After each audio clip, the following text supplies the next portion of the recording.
नीलातुङ्गस्तनगिरितटी सुप्तमुद्बोध्य कृष्णं पारार्ध्यं स्वं श्रुतिशतशिरःसिद्धमध्यापयन्ती स्वोच्छिष्टायां स्रजनिगलितं या बलात्कृत्य भुङ्क्ते गोदा तस्यै नम इदमिदं भूय एवास्तु भूयः. ఆండాళ్ దివ్య తిరువడిగళే శరణం. జై శ్రీమన్నారాయణ.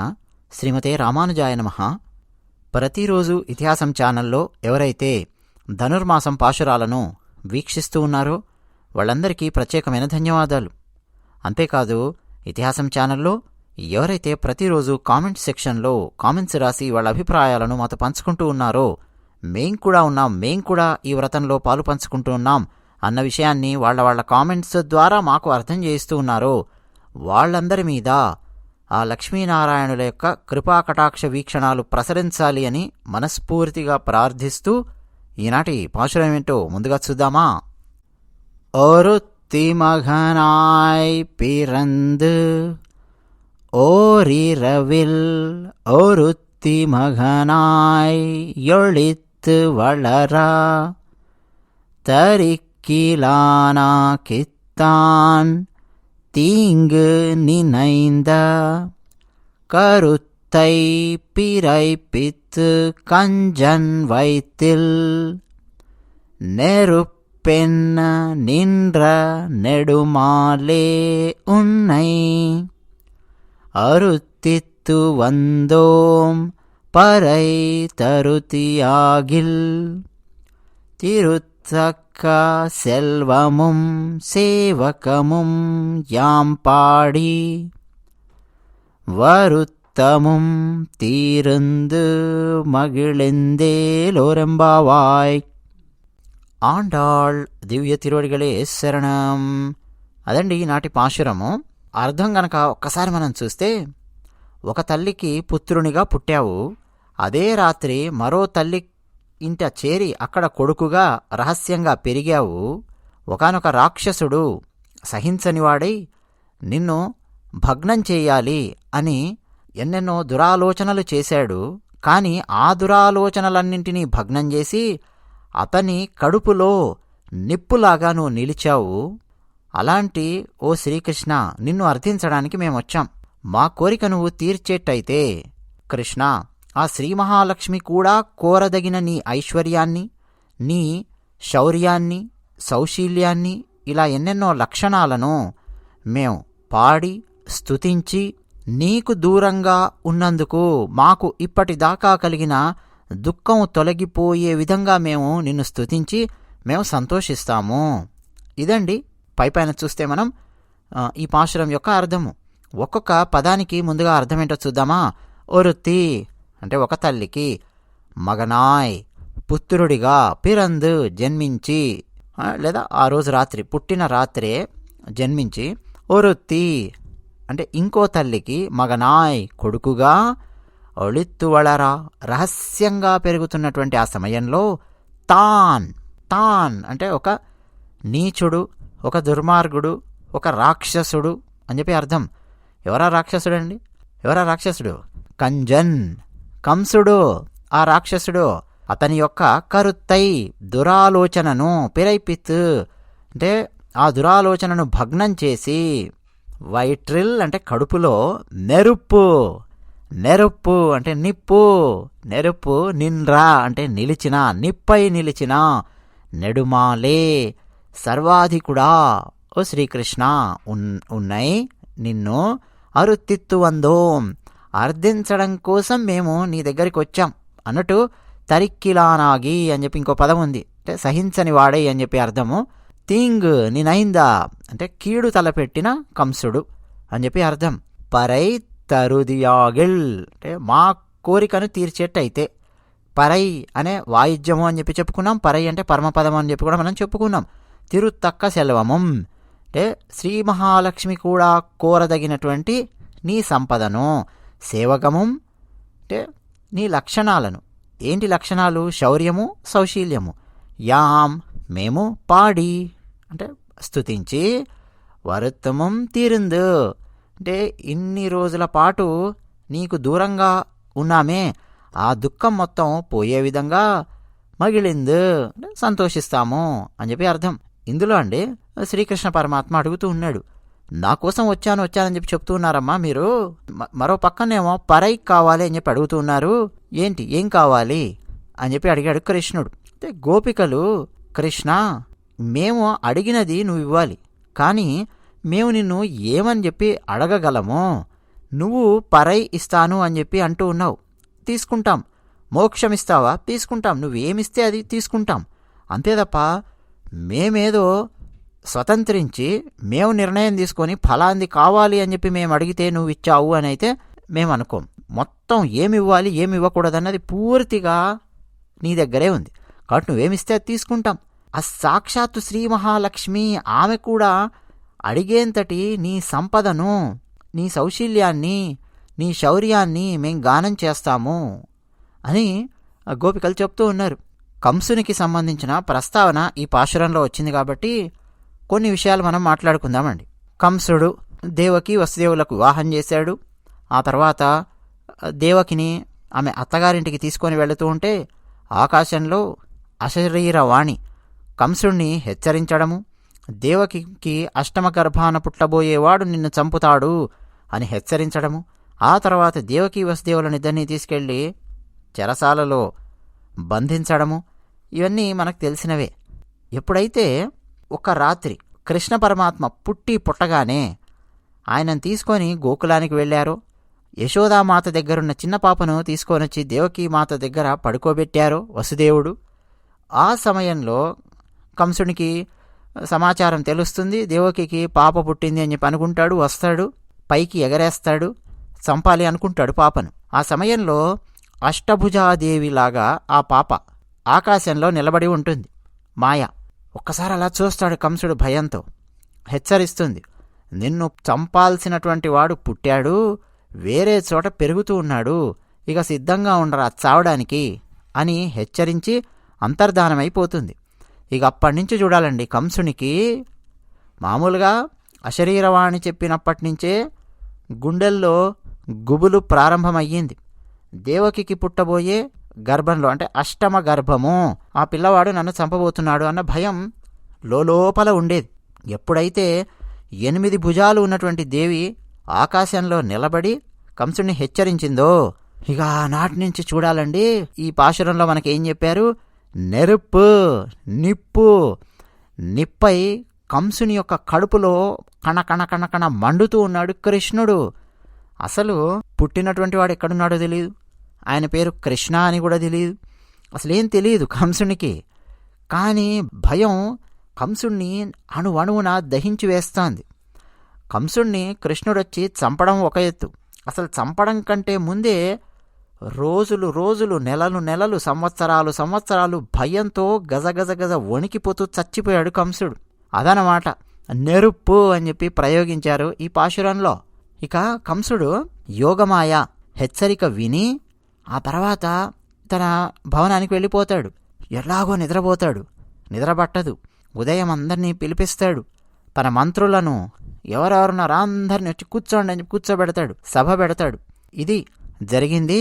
దేవకి పక్కన ఒక పాప ఉంటే పాప పుట్టింది అని అయితే నేను అనుకుంటూ ఉన్నాను, కానీ ఆమెను గాల్లోకి ఎగిరేసి నేను చంపాలి అనుకుంటే పాప కాదు, 8 భుజాలున్నటువంటి ఒక దేవి ఆకాశంలో నిలబడి నన్ను హెచ్చరించింది, నన్ను చంపాల్సినటువంటి వాడు ఎక్కడో పుట్టాడు, సిద్ధంగా ఉన్నాడు అని నన్ను హెచ్చరించింది.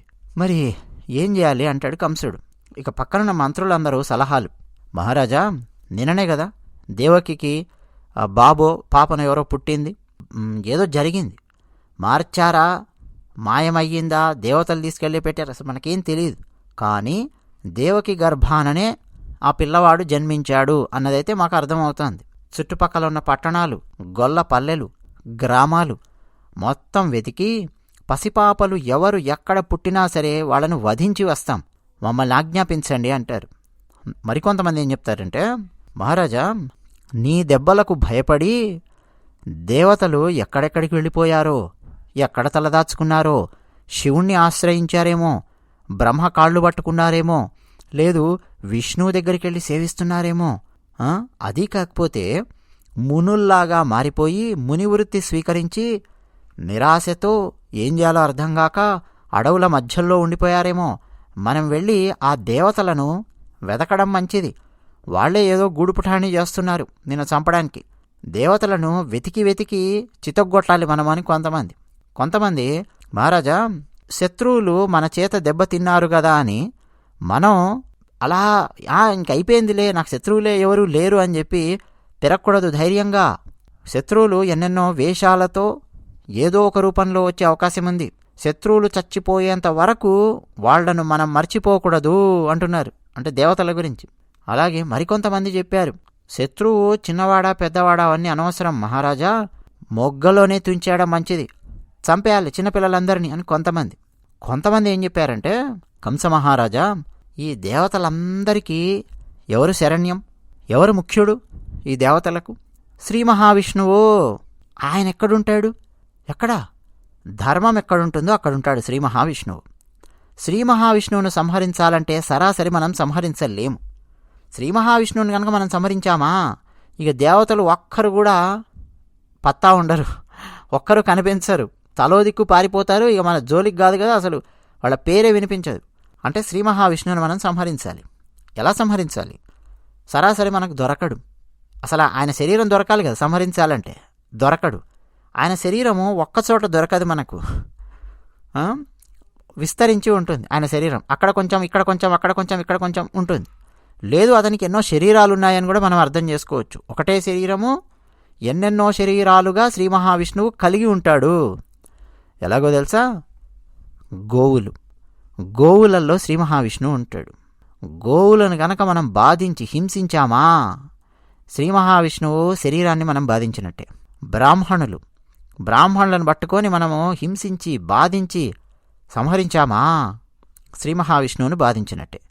వేదములు అక్కడ ఉంటాడు. ఓర్పు అంటే సహనం ఎక్కడైతే ఉంటుందో అక్కడుంటాడు శ్రీ మహావిష్ణువు. దయ ఎక్కడైతే ఉంటుందో అక్కడుంటాడు. సత్యం ఎవరైతే పలుకుతారో అక్కడుంటాడు. యాగం ఎవరైతే చేస్తూ ఉంటారో అక్కడుంటాడు. తపస్సు ఎవరైతే చేస్తూ ఉంటారో అక్కడుంటాడు. శ్రద్ధ ఎక్కడైతే ఉంటుందో అక్కడుంటాడు.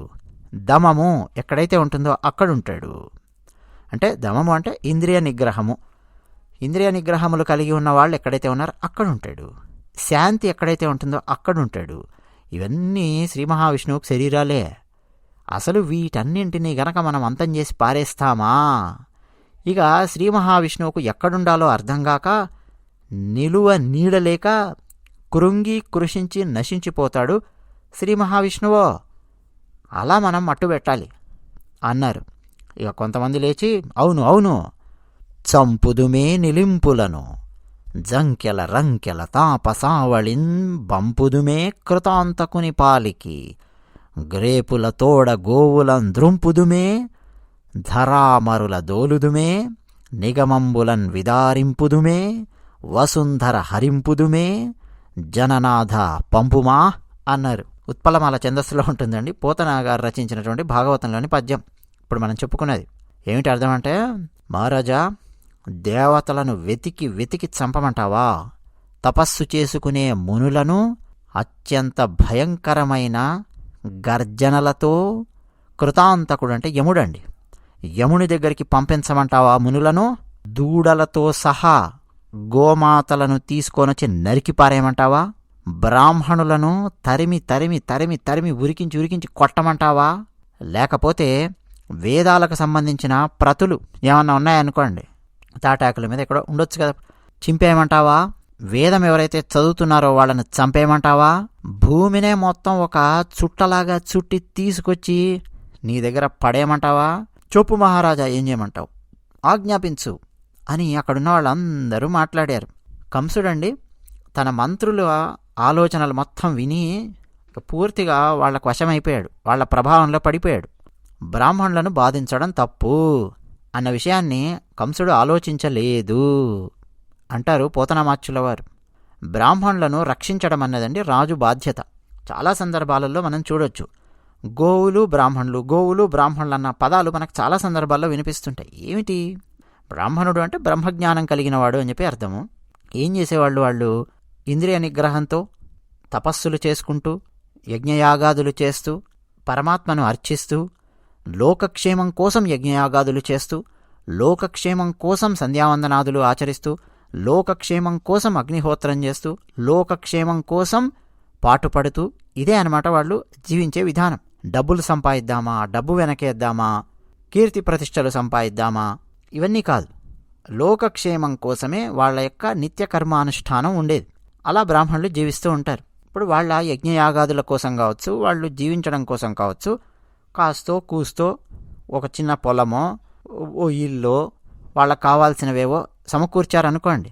దాన్ని ఎవరైనా కాజేయడానికి వచ్చినా సరే వాళ్ళు కర్రలు తీసుకొని కొట్టడం కానీ, గర్జించడం కానీ, తిట్టడం కానీ అవి చేయనటువంటి పరిస్థితి ఉండేది. ఎందుకని? ఇంద్రియ నిగ్రహం పాటిస్తూ ఉండేవారు. వాళ్ళు కూడా తిరిగి కర్రలు తీసుకొని కొట్టడము, ఆవేశము, కోపము, బూతులు మాట్లాడడం ఇవన్నీ చేశారనుకోండి, వాళ్ళ ఇంద్రియ నిగ్రహాన్ని వాళ్ళు కోల్పోతారు. ఈ యజ్ఞయాగాదులు చేయాలన్నా, వేదాధ్యయనం చేయాలన్నా, అనుష్ఠానం చేయాలన్నా, ఇవన్నీ చేయాలంటే ఆ పని చేయకూడదు. ఇలాంటి తీవ్రమైనటువంటి సమస్య ఉండేదన్నమాట. అంటే వాళ్ళకి సంబంధించింది ఏమన్నా సరే లాక్కున్నా సరే, ఏం చేస్తున్నా సరే ఒక బూతు మాట కూడా నోట్లో నుంచి రానటువంటి పరిస్థితి. మరి అలా ఉంటే వాళ్ళని ఎవరు రక్షించాలి? ఆ బాధ్యత రాజు మీద ఉండేది. అందుకనే బ్రాహ్మణులను రక్షించుట అన్నటువంటిది అక్కడి నుంచి వచ్చిందనమాట. ఎందుకు రక్షించాలి అంటే వాళ్ళు ఎవరి దగ్గరికి వెళ్ళరు, ఎవరిని హింసించరు, కొట్టరు.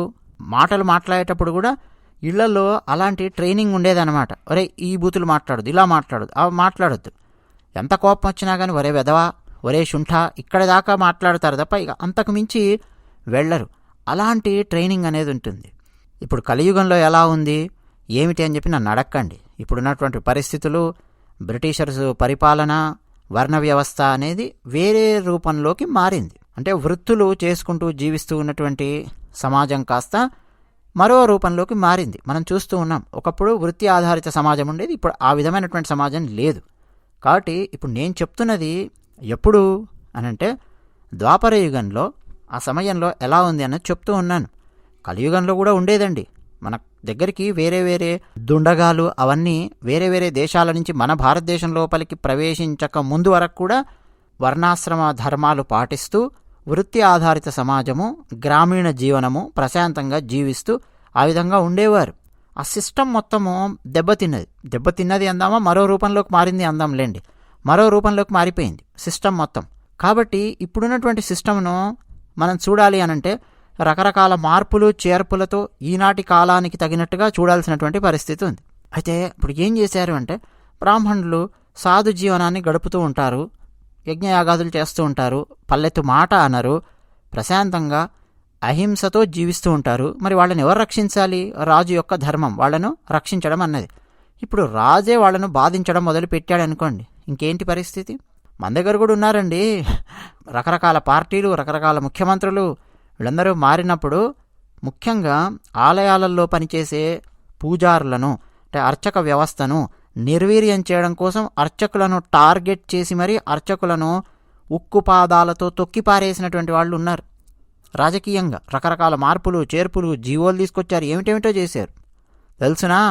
కానీ పెద్ద పెద్ద మీడియా ఛానల్స్, న్యూస్ పేపర్స్ యొక్క సపోర్టు విపరీతంగా ఉండడం వల్ల అర్చక వ్యవస్థను ఎవరెవరు ఏ ఏ నాయకులు ఏ స్థాయిలో భ్రష్టు పట్టించారు, అర్చక వ్యవస్థను భ్రష్టు పట్టించడం వల్ల భారతీయ సనాతన ధర్మానికి ఏమేమి లోపాలు జరిగాయి, ఏమేం సమస్యలు వచ్చాయి గత 3 దశాబ్దాలలో అన్నది ఆలోచించలేని స్థితిలో చాలామంది ప్రజలు కూడా ఉన్నారు. మీడియా ఛానల్స్, న్యూస్ పేపర్స్ అన్నీ చేతుల్లో ఉన్నాయనుకోండి. ఇప్పుడు ప్రతి రాజకీయ పార్టీకి ఒక న్యూస్ పేపర్, న్యూస్ ఛానల్ ఏదో చేస్తూనే ఉంటారు కదా. ఎవరికో అన్యాయం చేయడము, మేము అన్యాయం చేయడం లేదండి అని చెప్పి న్యూస్ పేపర్స్లో పబ్లిష్ చేయడము, న్యూస్ ఛానల్స్లో రావడం జనాలకు అర్థం కాదు. ఇవన్నీ అర్థమయ్యి భారతీయ సనాతన ధర్మానికి ఏ విధంగా సమస్యలు వచ్చాయి అన్న విషయం అర్థం కావడానికి మళ్ళీ 40-50 ఏళ్ళు పడుతుంది. అప్పటి వరకు వ్యవస్థలో చాలా చాలా దుర్మార్గాలు జరిగిపోతాయి. మొత్తానికి కంసుడైతే సాధు జీవనంలో ఉన్నటువంటి బ్రాహ్మణులను బాధించడం తప్పు అన్న విషయం ఆలోచించలేదు అని పోతనామాచ్యుల వారు రాశారు. రాక్షసులను పంపించాడండి, బ్రాహ్మణులను చంపడానికి రాక్షసులను పంపించాడు తన అనుచరులను. ఇక రాక్షసులు విజృంభించారు, సజ్జనుల దగ్గరికి వెళ్ళారు, వాళ్ళను భయపెట్టారు, దూషించారు, కొట్టారు, దండించారు, ఇక రకరకాల దుర్మార్గాలు చేశారు. ఎన్ని దుర్మార్గాలు చేస్తే ఏమవుతుందండి? పాపాలు మూట కట్టుకుంటూ ఉంటారు. పాపాలు ఎక్కువగా పెరుగుతున్నాయనుకోండి, పరమాత్మ అన్ని చూస్తూనే ఉంటాడు. ఏం చేయాలో కృష్ణ పరమాత్మ ఏ ఏ రాక్షసుని ఎలా సంహరించాడో మనం చూసాం. ఆ తర్వాత పోతనామాచ్యుల వారు అంటారండి, కంసుడు పంపించినటువంటి రాక్షసులు సజ్జనులను వెతికి వెతికి హింస పెడుతూ ఉంటే అదే క్రమంలో వాళ్లల్లో ఉండే అసలైన బలము సామర్థ్యము నశించిపోయాయి. పూజించవలసినటువంటి వాళ్లను హింసిస్తే కీర్తి నశిస్తుంది, ఐశ్వర్యం నశిస్తుంది, ధర్మం నశిస్తుంది, ఆయుర్దాయం నశిస్తుంది, క్షేమము నశించిపోతుంది కదా. ఆ విధంగా కంసుడు అలాగే ఆ రాక్షసులలో ఉండే ఇవన్నీ కూడా క్రమక్రమంగా నశించిపోతున్నాయి. వాళ్ళకి ఆ విషయం అర్థం కాలేదు. అర్థమయ్యే సమయానికి కృష్ణ పరమాత్మ యొక్క దెబ్బపడింది. అదన్నమాట. ఒక్కసారి మనం కంస వధ అక్కడికి వెళితే ఎలా కృష్ణ పరమాత్మ నిప్పులాగా కంసుని కడుపులో అలా రగులుతూ ఉన్నాడు అన్నది ఇంకొక విషయం చెప్తాను. ఇక కృష్ణ బలరాములు గోకులం నుంచి మధురకు వచ్చారండి. కంసవధ జరగబోయే ముందు పరిస్థితి ఎలా ఉన్నది కంసునిది అంటే, ఒక రోజు ముందు భాగవతంలో ఉన్నదే చెప్తున్నాను. కంసుని యొక్క తన చేతులతో తన చెవి రంధ్రాలను మూసుకుంటే తన లోపల ఉండే ప్రాణవాయువు యొక్క శబ్దం వినపడకుండా పోయింది. అలాగే నీళ్లల్లో గాని అద్దంలో గాని ఒకసారి అలా తొంగి చూస్తే తన శరీరం మీద శిరస్సు కనిపించడం లేదు, మొండెం వరకు మాత్రమే కనిపిస్తోంది. తన వ్రేలు ముక్కు కొనన అలా ఉంచి చూస్తూ ఉంటే, తన వేలును చూసుకుంటూ ఉంటే అశ్విని నుంచి మొదలుపెట్టి మొత్తం నక్షత్రాలన్నీ ఒక్కొక్క నక్షత్రం 2 నక్షత్రాల్లాగా కనిపిస్తున్నాయి అన్నారు భాగవతంలో. వెలుతురులో తాను నిలబడి ఒకసారి అలా చుట్టూ చూసుకున్నాడు. నీడ కనిపించాలి కదండి. తన వెలుతురులో నిలబడ్డప్పుడు నీడ కనిపించాల్సిన భాగంలో ఖాళీగా కనిపిస్తోంది. నేల మీద నడుచుకుంటూ అలా వెళుతూ ఉంటే ఇసుకలో నడుస్తూ ఉన్నా గాని తన అడుగుల గుర్తులు కనిపించడం లేదు. చెట్లన్నీ బంగారు వన్నెతో అలా కనిపిస్తూ ఉన్నాయి. అంటే ఇవన్నీ కూడా దుశ్శకునాలు. సరే, నిద్రపోయాడు కంసుడు. కలలో కంసునికి తాను విషం తింటున్నట్టు కనిపించింది. కాసేపు అయిన తర్వాత కలలో ఎవరో చచ్చిపోయి ఉంటే ఆ శవాన్ని గట్టిగా కౌగిలించుకుంటున్నట్టు కల వచ్చింది. ఆ తర్వాత మళ్ళీ కాసేపు అయ్యాక కలలో తాను దిగంబరంగా ఉన్నట్టు కనిపించింది. మరి కాసేపు అయిన తర్వాత కలలో తన తల మీద అంటే నెత్తి మీద వచ్చి ధడేలమని నూనె పడుతున్నట్టుగా కనిపించింది. మరి కాసేపు అయిన తర్వాత తాను గాడిద మీదకి ఎక్కి కూర్చున్నట్టుగా అనిపించింది. ఏంటండి ఇవన్నీ? దుశ్శకునాలు. అంతేకాదు, ఎర్రటి పూలదండలు ధరించి తాను ఒంటరిగా ఎక్కడికో వెళుతున్నట్టు కలగన్నాడు. రాజు ఒంటరిగా వెళ్ళడం ఏంటండి? మంది మార్బలము ఉండాలి కదా. ఎర్రని పూలదండలు ఒంటరిగా వెళ్తున్నాడు అంటే ఏమిటి? మృత్యు దగ్గరికి వచ్చింది, పోతున్నావు నువ్వు అని చెప్పడం. మరణ భయం, దుశ్శకునాలు, దుఃఖము. ఇక ఆ రాత్రి అంతా నిద్ర లేనే లేదండి. కృష్ణ బలరాములు ఇక తనని చూడబోతున్నారు మరుసటి రోజు అన్నటువంటి ఆ రాత్రంతా నిద్ర లేదు. కంసుడిని చంపిన తర్వాత భాగవతంలో ఒక మాట అంటారు, రోష ప్రమోద నిద్రాభాషాసన పాన గతుల పాయక చక్రిన్ దోషగతి చూచి అయిన విశేష రుచిం కంసుడతని చెందే నరేంద్ర అని పరీక్షిత్ మహారాజుకు శుకమహర్షి చెప్పినటువంటి ఆ శ్లోకం అన్నమాట. సరే, దాన్ని పోతనామాచ్యుల వారు మనకు తెలుగులో అందించారు. ఏంటి అర్థం అంటే ఈ పద్యానికి, కంసుడు రోషంలో గాని, సంతోషంలో ఉన్నప్పుడు గాని, నిద్రలో ఉన్నప్పుడు గాని, మాటలు మాట్లాడుతున్నప్పుడు గాని, తిండి తింటున్నప్పుడు గాని, నీళ్లు తాగుతున్నప్పుడు గాని ఏం చేస్తున్నాడు? చక్రాయుధుడైన ఆ శ్రీకృష్ణ పరమాత్మను ధ్యానిస్తూనే ఉన్నాడు. ఆయనకే తెలియదు కృష్ణుని ధ్యానిస్తున్నాడు అని. ఎలా?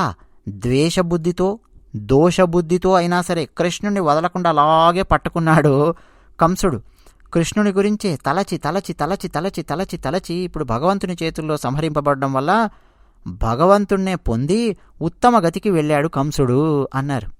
గోపికలకు కంసునికి తేడా ఏంటో తెలుసా అండి? ఇక్కడ ఇదే పాశురంలో చూడండి, గోపికలు కృష్ణ పరమాత్మ దగ్గరకు వచ్చి ఏమంటున్నారు?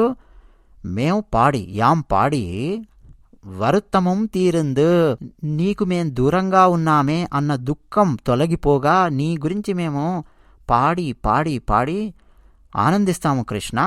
మాకింకేమీ అవసరం లేదు, నువ్వు ఇస్తానన్నావు పరై, అందుకని మేము వచ్చాము అంతే తప్ప మేమేమీ అడగడం లేదు, మాకు అసలు ఏమీ అవసరం లేదు అని గోపికలు అంటూ ఉన్నారు.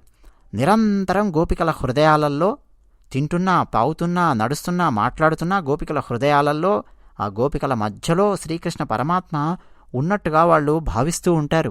అంటే నిరంతరం కృష్ణ ధ్యానమే గోపికలకు. కంసుడండి, కంసుడు కూడా కృష్ణ ధ్యానమే. కానీ ఎలా కృష్ణ ధ్యానం చేశాడు?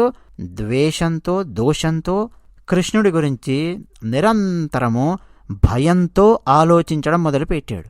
అలా కంసుడు కృష్ణుణ్ణి చేరుకున్నాడు. ఒకవేళ ద్వేషము, దోషము లేకుండా గనక ఉండి ఉంటే కంసుడు మహాభక్తుడు అయ్యుండేవాడు. ఎందుకని నిరంతరం కృష్ణ పరమాత్మ ధ్యానమే చేశాడు కాబట్టి కంసుడు. కానీ ఏమైందండి? భయంతో గజగజ వణికిపోయి చచ్చాడు. అంతేకాదు, కంసుని భృత్యులు, కంసుని స్నేహితులు అయినటువంటి ఎందరెందరో రాక్షసులు కృష్ణ పరమాత్మ చేతుల్లో హతులయ్యారు. మరి ధర్మాన్ని తొక్కేయాలని చెప్పి చూస్తే, గోమాతలను బాధించాలని చెప్పి చూస్తే, సాధుజనులను బాధించాలని చెప్పి చూస్తే పరమాత్మకు కూడా సహనము, ఓర్పు, హద్దు, ఒక స్థాయి దాకా చూస్తాడు పరమాత్మ. అవకాశం ఇస్తాడు, ఇస్తాడు, ఇస్తాడు, చూస్తాడు, చూస్తాడు, చూస్తాడు. ఒక్కసారిగా ఆయన విజృంభించాడా? రామావతారంలో చూశాము. శ్రీరామచంద్రుల వారు రామసేతు నిర్మించి దాటి లంకానగరంలోకి అడుగు పెట్టనంత వరకే రాక్షసుల యొక్క గర్జనలు. ఒక్కసారి అక్కడ నిలబడ్డా ధనుర్బాణాలతో. ఇక కుంభకర్ణుడి మాయలు పనిచేయవు, కుంభకర్ణుడి బలం పనిచేయదు. ఇక ఎవరు, ఇంద్రజిత్తు కాదు కదా, రావణాసురుడు కాదు కదా, ఏ రాక్షసుడి యొక్క మాయలు పని చెయ్యవు. ఇక ఆయనను శరణు వేడి, అయ్యా మమ్మల్ని చంపకం అని చెప్పి శరణు వేడాల్సిందే తప్ప ఎదురుగా ఎవరొచ్చి నిలబడ్డా సరే ఇక అంతే, అయిపోయింది. బలము, బలగము, డబ్బులు, మంది, మార్బలం ఏమీ పని చెయ్యదు. ఒకటే విషయమండి, భక్తులను బాధించామా ఇక పరమాత్మ ఊరుకునే ప్రసక్తే లేదు. అందులోనూ నిరంతరం పరమాత్మను హృదయంలో కలిగి ఉండి పరమాత్మ నామ జపమే చేస్తూ పరమాత్మ కోసమే నిరంతరం శ్రమిస్తూ ఉండే సాధుజనులు ఉన్నారు కదా సమాజంలో. వాళ్లను గనక బాధించాలని చెప్పి ప్రయత్నం చేస్తే, వాళ్ళ హృదయాన్ని గాయపరచాలని చెప్పి ప్రయత్నం చేస్తే వారు మనకు చెడు జరగాలి అని చెప్పి కోరుకోకపోవచ్చేమో కానీ పరమాత్మ ఊరుకునే ప్రసక్తే లేదు. ఎందుకని? వాళ్ళ హృదయంలో ఉండే పరమాత్మను తట్టి లేపారు. నిరంతరం పరమాత్మ కోసమే పనిచేస్తున్నారు, పరమాత్మకు సంబంధించిన మాటలే మాట్లాడుతున్నారు, పరమాత్మకు సంబంధించిన ధ్యానమే, ఏ కార్యక్రమం చేసినా పరమాత్మకు సంబంధించిందే చేస్తున్నారు కదా. మరి ఆ స్థాయిలో జీవిస్తున్నటువంటి సాధుజనులకు ఏమన్నా సమస్య వస్తే పరమాత్మ ఎందుకు ఊరుకుంటాడండి? పరమాత్మ ఊరుకునే ప్రసక్తే లేదు. అయితే ఇప్పుడండి ఈ కలియుగంలో సాధుజనులకు ఏమన్నా సరే సమస్య వస్తే మిగతా వాళ్ళందరూ కూడా మాట్లాడడం అనేది చాలా ముఖ్యం. ధర్మానికి హాని కలిగినప్పుడు అందరూ ఐకమత్యంతో దుర్మార్గాన్ని ఖండించడము ఇలాంటివి కావాలి. కామెంట్ సెక్షన్లో ఒక కామెంట్ రాయండి అయ్యా అంటేనే చాలామందికి బద్ధకం. అసలు ఎవరిని నేను తిట్టమని చెప్పను, ఫలానా వాడను దూషించండి అని కూడా చెప్పను కదా. కామెంట్ సెక్షన్లో ఒక జై శ్రీరామనో, జై శ్రీమన్నారాయణనో, ఆండాళ్ తిరువడిగలే శరణమనో, నమో వెంకటేష్, మీ ఇష్టమండి, మీ ఇష్టము రాయండి అని అంటే ఎంత బద్ధకం అంటే చాలామందికి ఒక్కొక్కరు ఒక్కొక్క ఎక్స్క్యూజ్ ఎత్తుకుతారు. నేను వంట చేస్తూ వింటున్నానండి మీరు చెప్పే వీడియోను కాబట్టి నేను కామెంట్ పెట్టలేకపోవచ్చు, నేను డ్రైవింగ్ చేస్తూ వింటున్నానండి కాబట్టి నేను కామెంట్ పెట్టలేకపోవచ్చు. ఎన్నో చెప్తారండి. డ్రైవింగులు చేస్తారు, వంటలు చేస్తారు, తిరుగుతారు, అన్నీ చేస్తారు. తినడం మానేస్తారండి? శుభ్రంగా తింటారు కదా, 3 పూటలో 2 పూటలో తింటారు కదా అందరూ. ఆలోచించండి. ఒక్క కామెంట్ రాయడానికి కింద మీద పడతారండి. ఆ కామెంట్ రాయడం వల్ల నాకు వచ్చిన నష్టం ఏం లేదు. ఎంతమంది మీలో యాక్టివ్గా ఉన్నారు అది చాలా చాలా కీలకం. ఇలా ఆధ్యాత్మికతకు సంబంధించి మనం చర్చిస్తూ, పరమాత్మకు సంబంధించిన జ్ఞానం గురించి మనందరం చర్చిస్తూ కొన్ని కొత్త విషయాలు నేర్చుకుంటూ ఉన్నటువంటి వీడియో కింద ఒక చిన్న కామెంట్ రాయడానికే మీలో చాలామంది అంత కింద మీద పడితే, నిజంగా సాధుజనులకు సమస్య వస్తే, ధర్మానికి హాని కలిగితే మీలో ఎంతమంది మాట్లాడతారండి? ఎంతమంది ముక్త కంఠంతో ఒకే కోణంలో ఆలోచించగలుగుతారండి? ఆ నమ్మకం ఇంకేముంటుంది చెప్పండి? ఆ నమ్మకం లేదు ఈరోజు సమాజంలో. ఆ నమ్మకం లేదు కాబట్టే దుష్టశక్తులు చాలా పేటరేగిపోతున్నాయి సమాజంలో. సాధువులను తిడుతూ ఉన్నారు, సన్యాసులను బాధిస్తూ ఉన్నారు, గోమాతలను బాధిస్తూ ఉన్నారు. ఈ సమస్యలన్నీ ఎక్కడొచ్చి పడ్డాయనుకున్నారు? స్పందించడం అండి. మీరేమి కర్రలు పట్టుకొని రోడ్ల మీదకి రావాల్సిన అవసరం లేదు, ఏమీ లేదండి. సోషల్ మీడియాలో ఒక కామెంట్ పెట్టి స్పందించడానికి చాలామంది భయపడతారండి. ఎవరిని తిట్టక్కర్లేదు. ఇప్పుడు ఈ వీడియోలో నేను ఎవరినైనా తిట్టమని చెప్తున్నానా మీకు? లేదు. ధనుర్మాసం చక్కగా మనం మాట్లాడుకుంటున్నాము. ఒక కామెంట్ రాయండి అయ్యా అని చెప్తానండి. ప్రతిసారి నేను కర్ర తీసుకొని పొడిచినట్టుగా చెప్తూ ఉండాలండి. ఏదో ముళ్ళు కర్ర తీసుకొని రాయ్ రాయ్ రాయ్ అని చెప్తూ ఉండాలి. కేవలం కొద్దిమంది మాత్రమే అర్థమవుతుందండి విషయం. వాజ్పేయి గారు మాట్లాడేవారు సోమనాథ్ దేవాలయం గురించి. పదే పదే మనం మాట్లాడుకున్నాం. దేవాలయాలు ఎలా ధ్వంసమయ్యాయి అనుకున్నారు. చాలా చోట్ల రారు, మాట్లాడరు. ఇది నాది కాదులే, ఈ దేవాలయం నాది కాదు, ఈ సాధువులు నాకు సంబంధించిన వాళ్ళు కాదు, ఈ గోమాతలు నాకు సంబంధించినవి కావు. అంతా నిర్వీర్యం అయిపోయి నిర్లిప్తతతో నిర్లక్ష్యంతో జీవనాన్ని కొనసాగిస్తూ ఉన్నటువంటి సమాజాన్ని మనం చూడవచ్చు. అందువల్లనే దుష్టశక్తులు పేటరేగిపోతూ ఉంటాయి. ఒక్కసారి జై శ్రీమన్నారాయణ అని చెప్పి గర్జిస్తే, ఒక్కసారి జై శ్రీరామ్ అని చెప్పి జై శ్రీకృష్ణ అని ఒక్కసారి గర్జించారనుకోండి, 10,000 మంది 1,00,000 మంది దుష్టశక్తులు పేటరేగిపోతాయా అండి? దుష్టశక్తులు కాస్త కంట్రోల్లో ఉంటాయి. మళ్ళీ ఇప్పుడు పరమాత్మ అవతారం ఎత్తాలా, పరమాత్మ రావాలా? నిన్న పాశురంలో ఏం చెప్పారు? మంగళం పాశురంలో, నువ్వేమి రావద్దయా, నువ్వు ప్రశాంతంగా ఉండు, ఇప్పటికే చాలా నడిచావు మా కోసం, రామావతారం ఎత్తావు, అడవుల్లో నడిచావు, ముళ్ళు గుచ్చుకున్నావు, ఎక్కడెక్కడో తిరిగావు, ఏంటంటో చేశావు, వద్దే వద్దు, మళ్ళీ కృష్ణావతారం ఎన్నెన్నో చూశావు మా కోసం అని చెప్పి ఈ అడవుల్లో పడి నువ్వు తిరిగావు. పరమాత్మ వామనావతారం ఎత్తి నీ పాదంతో లోకాలను నువ్వు ఆక్రమించుకున్నావేమో కానీ నీ పాదాలకి ఎన్ని ముళ్ళు గుచ్చుకున్నాయో, ఎన్ని రాళ్ళు తాకాయో, ఏమేం జరిగిందో, నీ పాదాలు కందిపోయాయేమో అని గోపికలు బాధపడ్డం మనం చూడొచ్చు. మంగళాశాసనం చేయడం మనం చూడొచ్చు. పెరియాళ్ళు వారు చెప్పారు, వద్దయ్యా వద్దొద్దొద్దు, నువ్వు రాకు, నువ్వు ఆగు అని పెరియాళ్ళు వారు ఆయన మంగళాశాసనం చేయడం మనం చూడొచ్చు. మరి మనం మన బాధ్యత సక్రమంగా నిర్వర్తిస్తే బాగుంటుంది కదండి సమాజంలో. అది మనం ఇక్కడ తెలుసుకోవాల్సిన విషయం. జై శ్రీమన్నారాయణ.